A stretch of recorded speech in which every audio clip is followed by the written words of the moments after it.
Medieval peasant women lived through things no one talks about. Not in school, not in books, not even in bedtime stories meant to scare kids. Their world was harsh, unforgiving, and full of rules they never agreed to. What was their life really like? Let's start at sunrise, because that's when their day began, whether they were ready or not. Medieval peasant women lived by the sun's schedule, waking before dawn to start fires from barely glowing embers. If you think your morning routine is tough, try making breakfast when you have to literally create fire first.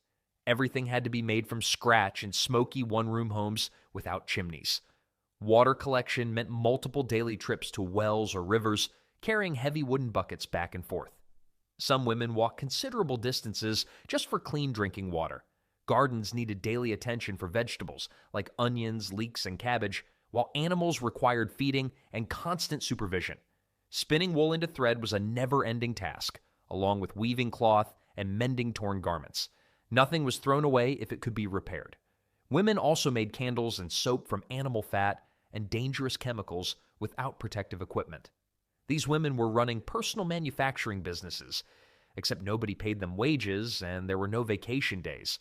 Children followed their mothers around all day since there were no televisions or tablets to keep them busy. Seasonal farm work demanded everyone's participation, especially during harvest when women worked alongside men cutting grain and preparing winter food stores. Rest during daylight hours was practically non-existent. From sunrise to sunset, another task always waited. Women might sit briefly while spinning thread, but true relaxation was reserved for after dark when work became impossible without adequate lighting. The physical demands were enormous. Medieval women developed strong muscles from constant manual labor, though this came at the cost of frequent injuries and chronic pain. Their hands were permanently stained from handling dyes and rough materials. They probably went to bed exhausted every night, though at least they didn't have to worry about scrolling through phones keeping them awake. This relentless schedule continued year-round with little variation except for major religious holidays when work was forbidden by church law. These exhausting daily routines shaped every aspect of a woman's existence, but they were only part of a much larger system that controlled how she lived. Love stories had little place in medieval peasant marriages, which operated like business contracts rather than romantic unions. Parents arranged marriages based on land ownership, labor needs, and family alliances. A woman's value was measured in chickens and cooking equipment, which sounds ridiculous until you realize how desperately families needed these resources. The dowry system meant families prepared for daughters' marriages years in advance.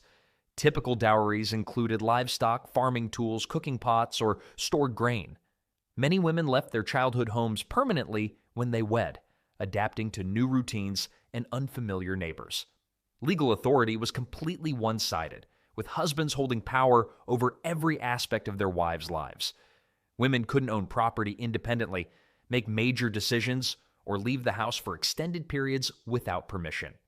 Any land or valuable items women brought to marriage became their husband's legal property. Inheritance laws typically bypassed women entirely unless they became widows. Medieval financial planning for women basically involved hoping their husbands lived long enough to provide security, but not so long that they never inherited anything. Separation and divorce were nearly impossible. The Catholic Church forbade divorce except in extremely rare circumstances, and annulments required expensive legal processes beyond most peasants' means. Physical discipline of wives was not only legal, but sometimes expected. Economic dependence reinforced these power imbalances throughout marriage. Since women couldn't own businesses or accumulate wealth independently, they relied entirely on their husbands for financial security. Women basically had to create their own underground support networks, like medieval group therapy, except with more spinning wheels. The emotional reality of these marriages varied significantly. Some couples developed genuine affection over time, while others remained distant throughout their marriages, trapped by systems that prevented separation. Religious teachings reinforced these structures by presenting female submission as divinely ordained. Priests regularly preached about wives' duties to obey their husbands, making challenging marriage inequalities spiritually dangerous. These power structures extended beyond personal relationships into every practical aspect of survival, including the most basic necessity of all: Medieval peasant kitchens operated like outdoor camping setups with single large hearths where all cooking took place. Smoke constantly filled these spaces since proper chimneys were luxury items, meaning cooks worked in hazy, eye-watering conditions that would send modern health inspectors running. Daily diets centered around barley bread, which was dense, dark, and often gritty from poorly ground grain. Medieval bread was basically the opposite of Wonder Bread. It could probably be used as construction material if the house needed repairs. Wheat was reserved for wealthy families. Pottage formed the backbone of most meals, a thick stew made from whatever grains, vegetables, and scraps were available. This one-pot dish stretched small amounts of food to feed large families, though nutritional value varied dramatically depending on available ingredients. Meat consumption was remarkably rare, appearing only during special occasions. A pig might be slaughtered once yearly, providing salt pork that needed to last months. Peasants treated meat like we treat expensive wine today, saved for special occasions and consumed with great appreciation. Preservation techniques were crucial for winter survival. Women spent autumn frantically preserving surplus food, salting fish, drying fruits, and pickling vegetables. These preserved foods often developed strong, sour flavors that modern palates would find challenging. Water quality posed constant health risks, so most people drank weak ale instead.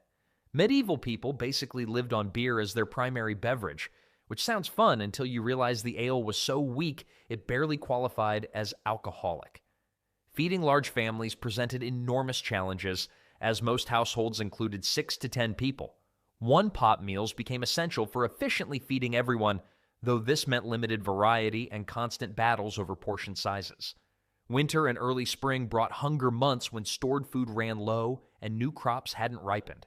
Many families survived on thin gruel and foraged roots. Famine struck regularly, often triggered by poor weather or warfare that disrupted farming. The medieval calendar had more food restrictions than modern dietary websites, except breaking the rules could supposedly send you to hell instead of just disappointing your personal trainer. Managing these constant food challenges was difficult enough, but women faced an additional burden that made survival even more precarious. Pregnancy was essentially a 9-month countdown to a potentially life-threatening event, with women facing childbirth armed with little more than hope and herbal remedies. Medieval pregnancy advice probably came from the same reliable sources as modern internet forums, except with fewer emoji and more references to evil spirits. When labor began, women gave birth at home, surrounded by female relatives and local midwives who had learned through experience rather than formal training. These birth attendants lacked understanding of basic hygiene, anatomy, or proper medical procedures. Hand washing wasn't standard practice, and infections were common complications that often proved fatal. Pain relief consisted mainly of herbal teas that provided minimal effectiveness. Women might drink chamomile or raspberry leaf tea, but true anesthesia was centuries away from being discovered. Most women simply endured labor pain through gritting their teeth and praying for quick delivery. The mortality rate for newborns was staggeringly high, with approximately 1 in 3 children dying before reaching age 5. Medieval parents had to develop emotional armor that would seem heartless today, but was actually a survival mechanism for dealing with repeated losses. Mothers frequently lost multiple children throughout their reproductive years. Some women buried 4 or 5 children while raising only 1 or 2 to adulthood. These losses were often attributed to divine will rather than preventable medical conditions. Breastfeeding continued for extended periods, often lasting well over a year because families lacked safe alternatives. This served as natural birth control, spacing pregnancies slightly further apart, though it meant women spent most of their adult years either pregnant or nursing. Medieval maternity leave lasted about as long as it takes to change a diaper, except without disposable diapers or any leave at all. Most women returned to regular household duties within days of giving birth, carrying out physically demanding tasks while their bodies were still healing. Multiple pregnancies were the norm, with most women giving birth to 6 or 8 children over their reproductive years. The physical toll of repeated pregnancies, combined with poor nutrition and constant manual labor, left many women exhausted and prematurely aged. Complications during childbirth often proved fatal for mothers as well as babies. Maternal mortality was so high that many women wrote wills before giving birth, preparing for the possibility they might not survive the experience. Medieval mothers had to master loving their children deeply while simultaneously preparing for the possibility of losing them, which sounds like an impossible emotional tightrope that somehow millions of women managed to walk. Care for sick children relied on herbal remedies and folk treatments, with mixed results at best. Many childhood diseases that are easily treatable today claimed young lives regularly, leaving mothers feeling helpless as they watched their children suffer. Beyond the physical and emotional toll of motherhood, women discovered that survival demanded mastering an entirely different set of skills. Medieval peasant women operated as multi-skilled entrepreneurs without recognition, managing complex economic activities that kept families alive. These women were basically running medieval startups from their homes, except instead of seeking venture capital, they were just trying not to starve. Ale brewing represented one of the most profitable skills women could develop. Women who mastered brewing techniques could sell surplus ale to neighbors, earning precious coins that provided some economic independence. The brewing process required understanding fermentation, timing, ingredient ratios, and quality control that would impress modern craft brewers. Cheese-making transformed perishable milk into valuable, long-lasting protein sources. Women who owned cows or goats could convert excess milk into wheels of cheese that could be stored for months, traded with neighbors, or sold at local markets. The process demanded precise timing, temperature control, and aging techniques that took years to master. Textile production consumed enormous amounts of time while generating household necessities and potential income. Medieval women invented multitasking centuries before anyone coined the term, spinning thread while doing everything else except sleeping. Spinning wool into thread was a constant background activity, with women carrying spindles and working while walking, talking, or supervising other tasks. Weaving cloth required substantial skill and equipment investment, as looms were expensive and took up considerable space in small homes. Women who owned looms could produce cloth for their families while creating surplus fabric for sale or trade. The quality of woven goods determined their market value, so experienced weavers could command higher prices. Local markets provided crucial opportunities for women to sell surplus food, crafts, and services. Medieval women's market stalls were probably like early versions of farmers' markets, except with more bartering and fewer organic certification labels. Market days were often the only times peasant women traveled beyond their neighborhoods, creating social connections and business relationships. Some women developed specialized service roles as midwives, washerwomen, or seamstresses for wealthier families.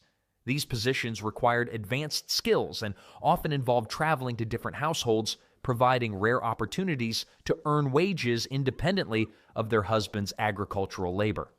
Medieval women were basically their own maintenance departments, handling everything from kitchen repairs to building improvements without YouTube tutorials or hardware store trips.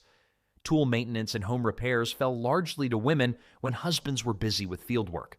Women learned to sharpen knives, repair cooking pots, fix roof leaks, and maintain household equipment that was too expensive to replace frequently. Seasonal farm work required women's full participation during critical periods like planting and harvesting. During harvest time, women worked alongside men cutting grain, binding sheaves, and gathering crops. Their speed and endurance during these crucial weeks often determined whether families would eat well or go hungry during winter months. Animal husbandry was largely managed by women who fed chickens, milked cows, tended pigs, and managed breeding schedules for livestock. Understanding animal behavior, nutrition needs, and health problems was essential for maintaining the protein sources and draft animals that families depended on for survival. Medieval food preservation was like playing a high-stakes game where losing meant your family might starve. Except the rules were passed down through oral tradition, and there was no instruction manual. Food preservation represented a complex set of skills that required timing, chemistry knowledge, and resource management. Women had to judge exactly when fruits were ready for drying, how much salt was needed for preserving meat, and which vegetables would store best through winter. Small-scale manufacturing within households allowed women to produce items like candles, soap, and simple tools that could be sold or traded. These activities required understanding basic chemistry, proper proportions of ingredients, and techniques for creating consistent quality products that would satisfy customers. Medieval women's brains were basically their accounting systems, storing more business information than modern spreadsheets without backup files or cloud storage.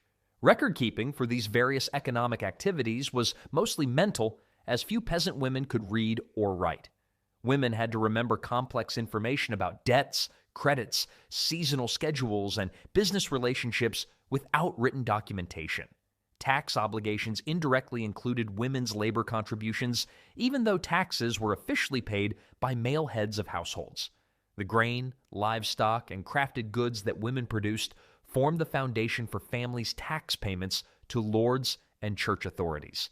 Despite generating substantial economic value through their various activities, women rarely accumulated personal wealth or gained recognition for their contributions. Their labor was viewed as natural extensions of domestic duties rather than skilled economic activities deserving compensation or respect. Economic pressures were constant, but women also had to navigate an entirely different kind of authority that watched their every move. The Catholic Church wielded enormous power over medieval women's lives, extending authority into every aspect of daily existence through moral surveillance and spiritual intimidation. The medieval church basically treated women like ticking time bombs of temptation, ready to destroy civilization if they weren't carefully monitored at all times. The story of Eve's original sin provided religious justification for treating women as morally inferior and spiritually suspect. Priests regularly preached that women were naturally inclined toward evil and needed strict guidance from male authorities to avoid damnation. Confession became a powerful tool for monitoring women's behavior, thoughts, and relationships. Priests required detailed accounts of sins, particularly those related to sexuality, anger, or disobedience. Medieval confession was basically like having a therapist who could sentence you to eternal damnation instead of just charging by the hour. Sexual conduct received particular scrutiny, with detailed rules about when and how married couples could engage in intimate relations. Women were expected to submit to husbands' desires while maintaining spiritual purity, a contradictory requirement that created constant anxiety. Modesty requirements extended beyond clothing to encompass speech, behavior, and facial expressions. Women were instructed to speak quietly, avoid laughter, and maintain downcast eyes in public settings. Medieval women were basically expected to be perpetually cheerful servants who never complained, got angry, or wanted anything for themselves, which sounds like an impossible standard that would drive anyone crazy. Charitable obligations required families to donate food, candles, or labor to the church despite their own desperate poverty. Women often had to sacrifice family resources to meet religious expectations, taking bread from children's mouths to provide offerings. Religious guilt was deliberately cultivated as social control, with women taught to view natural emotions like anger or frustration as sinful impulses requiring confession and penance. Medieval women were supposed to imitate saints who often became holy by avoiding marriage, childbirth, and normal human relationships, which wasn't exactly practical advice for women whose survival depended on those very things. Witchcraft accusations represented the most extreme form of religious persecution, with accusations often targeting women who displayed independence, medical knowledge, or unconventional behavior. The threat of being labeled a witch created constant fear. Convent life offered an alternative to marriage, but this option was primarily available to wealthy women whose families could provide dowries to religious communities. Peasant women rarely had opportunities to join convents. Religious control was overwhelming, but women still found ways to connect with each other and create their own forms of support. Medieval peasant women created intricate social networks that served as lifelines during crises and sources of entertainment during rare relaxation moments. Medieval women basically invented social networking centuries before Facebook, except instead of posting status updates, they shared survival tips while hauling water buckets. Wells served as primary gathering spots where women exchanged news, gossip, and practical advice while collecting water. These daily encounters created opportunities for sharing information about herbal remedies, cooking techniques, and warnings about dangerous neighbors. Medieval market days were probably like modern social media meetups, except with more actual commerce and fewer people taking pictures of their food. Market days provided expanded social opportunities as women traveled beyond their neighborhoods to sell goods and purchase necessities. Spinning circles represented important social institutions, combining necessary textile work with companionship and entertainment. Groups of women gathered to spin thread while sharing stories, songs, and jokes that made tedious work bearable. Medieval gossip was basically the original news network, except instead of professional journalists, they had neighborhood women with excellent memories and strong opinions about everyone's business. However, these networks could become sources of conflict when jealousy, competition, or misunderstandings disrupted relationships. Limited resources meant one family's success often came at another's expense, creating tensions that could explode into serious disputes. Medieval justice was basically like having your worst moments broadcast on social media, except the audience was your entire village, and the consequences lasted for years instead of just going viral for a week. Competition between women could turn ugly when it involved access to limited resources. Feuds over property boundaries, accusations of theft, or disputes about children's behavior could escalate into long-lasting conflicts. Entertainment and humor provided essential relief from grinding stress, with women sharing jokes and stories that helped maintain mental health during difficult periods. Medieval women were basically human libraries, storing and sharing information that would otherwise be lost since most people couldn't read or write. The support women provided each other during childbirth, illness, and family crises created deep emotional bonds that often lasted throughout their lives. Women who had helped each other through difficult times developed loyalties that transcended normal social boundaries. Religious celebrations provided sanctioned opportunities for socializing that brought together women from different social levels. These occasions created temporary breaks from strict social hierarchies. Despite complexities and occasional conflicts within these relationships, most women recognized that maintaining community connections was essential for survival and emotional well-being. These social networks provided crucial support throughout most of a woman's life, though time itself brought its own unique set of challenges.